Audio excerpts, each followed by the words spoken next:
Hello, this is Raney Link. I'm going to go over the teaching project part two to just offer you some additional tips and tricks to help you be successful. As we look on the first page, make sure to use the template and follow the instructions. These are pretty consistent, so you've seen them on all of the papers, so I'm not going to go over those again. As we go on to page two, we see that, hey, this is part one. So what you want to do is make the revisions as directed by your instructor, and the quickest way to lose points is to not do that. And one of the major pieces of feedback that we gave is run spell check. One of the things is Microsoft Word gives you really great tools to help you be successful. And so you want to make sure to use those so that you can create the best quality product that you can and earn all of your points. But again, if there was other feedback that you got from your instructor, be sure and take care of that. I do want to take a little moment here to talk about learning needs. I do get questions occasionally from students who say, now does my teaching plan need to address every single learning need? And there's honestly no way to humanly do that, or it'd be a 48-hour teaching plan, which nobody wants. So what you did with the learning needs is identify the top priorities, and then you chose nursing diagnoses and smart outcomes that directly related to the priorities. Now, as we move into the nursing diagnosis, one thing is we had you do 2 for part 1 so that you could have some practice and have some options. Now, you can choose to do just 1 nursing diagnosis, and then you have to do a minimum of 3 SMART objectives for that. Or you can do 2, and then you should ideally have at least 2 SMART objectives for each. So that's really up to you. Doesn't matter which way. We've seen students be very successful both ways.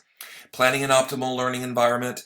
Make sure that you, if you needed to add anything here, but make sure that you describe the optimal learning environment. Not theoretically what you could do, but where you are saying this takes place. Does it take place in the hospital, the clinic, the home setting, what time of day? Make sure to really describe all of those things. Now let's go into the planning outline. You have the outcome identification on the left, and you want to write these as SMART learning objectives, and you want to make sure to identify the domain for each. And so a minimum of 3, but you can do more.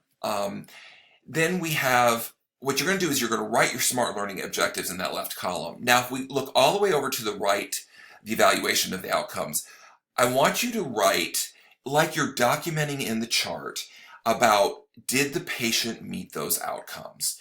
So there's no future tense in this column. This is the outcome of your teaching session. So if you said they're going to name 4 foods that they can add to their diet that's going to accomplish a particular thing with their diet that they need, then you would say, what did they state? So if they said, 4 foods, write down, direct quote, what they said, because that's how we document, specifically what they did. And it's okay if an outcome is only partially met, because sometimes that happens in the real world, or if it's not met, and then explain why it wasn't. Hopefully, though, if it's not being met, you can, in your teaching session, figure out a different way to present the material on the fly so that you can accomplish that goal. Now let's talk about the middle column. It is just an outline, It has 3 components: the content, the method, and the time. So as we see here, it's laid out as an A, B, C, D, E. And so what's going to happen is these A, B, and C, whatever you put those in, though we're actually going to carry those over into the next section. Just put the teaching, method, and time in parentheses here. And just kind of lay out what is your teaching time, and think about your total planned time for teaching. And if you come up, you just are ambitious and you want to make a difference for this patient, and there's so much you want to cover, and suddenly you find that you have a 2-hour teaching session, maybe that's something to think about. And how do you reprioritize? And how do you make that more effective? So just think about that, and think about, there's an old saying, the brain can only take in what the butt can endure. And so if it becomes, an hour, hour and a half, 2 hours, it can just be sort of overwhelming. And we want to make sure to stay focused on the top priorities that you've identified for this patient. Now, as we come here to number 5, the implementation, like I said, you carry over the A, B, C, and D, and this is where you write the details of what you actually said or did with the patient or family for each section. So describe in detail what you taught, supported by reference citations. We really are looking for you to do research. Yes, use the class materials, but you should be going and going to the biomed library, doing some searches, find out what is the latest and greatest for patients with your particular disease process, and then put your rationales and references in here and talk about, why am I teaching them about diet? Why am I teaching them about integrative therapies that improve coping? Why were there studies that were done that show that that's really important? How is this going to make a difference? You may also want to mention, why am I using this particular active learning strategy? Why I've chosen this to align with the patient's particular learning style. So there's a lot that you can put in here. And this is really where you are becoming a nurse. You're putting together a plan, you're using your creativity, you're using your research, you're going out and finding evidence-based studies and articles. Make sure that they're within the last 7 years. And this is a really great opportunity, and students find they really learn a lot. Again, under evaluation here on page 6, we always want to make sure, don't try to present yourself as perfect, because none of us are. This should be a rich learning experience. You'll make some mistakes in this and you'll learn some powerful things. Talk about those, and it's a really rich learning experience as a result. Coming down here, we've got the references. Be sure and see my short video on the Crossref tool that can help you with any reference that has a DOI number. Also, I provide an easy APA document that can kind of help you as well in getting these references.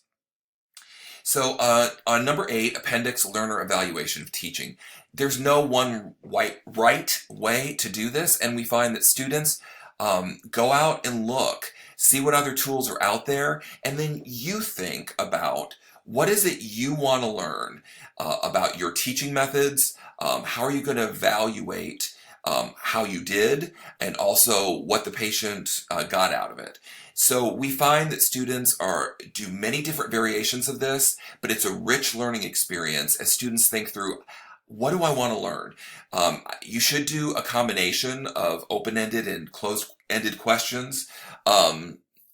You may want to use something called the Likert scale, where they kind of rate you on a 1 to 5 scale, that sort of thing. So just go out there and look, and be creative. There's no one right answer. And so we see students do quite well in this usually. Again, be sure and look at the grading rubric here. Make sure that you go through the details.